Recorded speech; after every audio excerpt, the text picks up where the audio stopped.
Good afternoon once again, ladies and gentlemen. Welcome to a very different video. This video is about appreciation and giving credit where credit is due.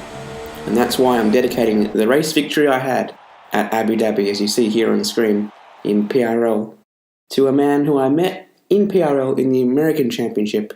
The first time I battled him was here in Monaco, and this happened unfortunately.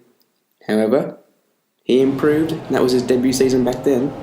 And now, he is the champion of the American Series. Arguably a harder one to win, although we've got similar levels of rivals. He has, of course, Forza Alonso, the likes of Dregler and Maznat.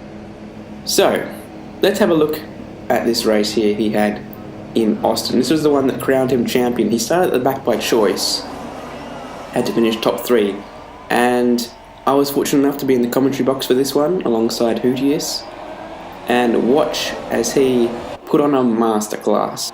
You can see he's already passed a couple of McLarens and indeed another 3 cars into turn 1. He just scythes through the field rather impressively. Anyway, let's talk about why I'm so appreciative of McSendit, this Mercedes driver. Well, F1 2016 went really well for me. I was able to create my setups, strategies, all by myself fairly easily.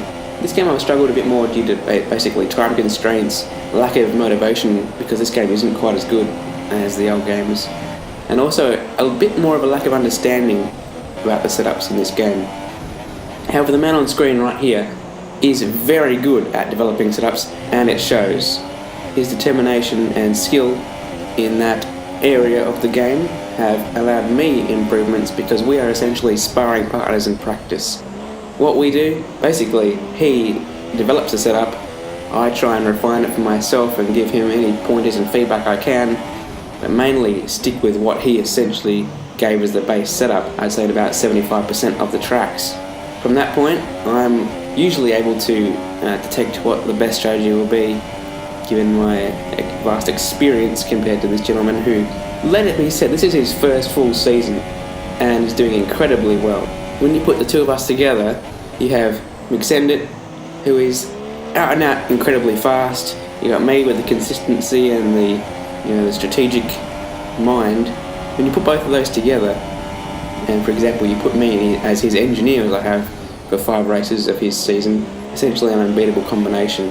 That basically involved me watching his race and reporting gaps, tyres, essentially anything that would help him, like penalties for other drivers. You can ask him just how influential my input was. He probably could have won some of those races without me. I do feel a bit bad for advantaging him compared to his rivals, who are also some of my friends, such as Aerostrike Nick Dahi, and even Forza Alonso I have a lot of respect for. I'm not sure if he likes me as much. I'm so fucking done, man. I'm not fucking racing with this piece of shit anymore. You might remember him from a certain Spa video. Jack was 6th at least, so gonna have Fuck that con. I should point out that Forza and I are all good now. No bad blood, at least from my end. That was just a bit of banter, including that.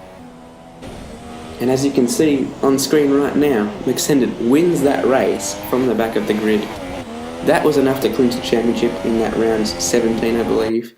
On screen now you can see my stats, just the effect of when I basically started working closer with McSendit. You can see the yellow just streams towards the end of the seasons, and he is the reason why I have as many championships as I do on F1 2017. Without him, I don't think I could have done nearly as well as what I've done. So thank you, McSendit, and well done on winning that championship, already with 13 wins on the season. Unbelievable stuff.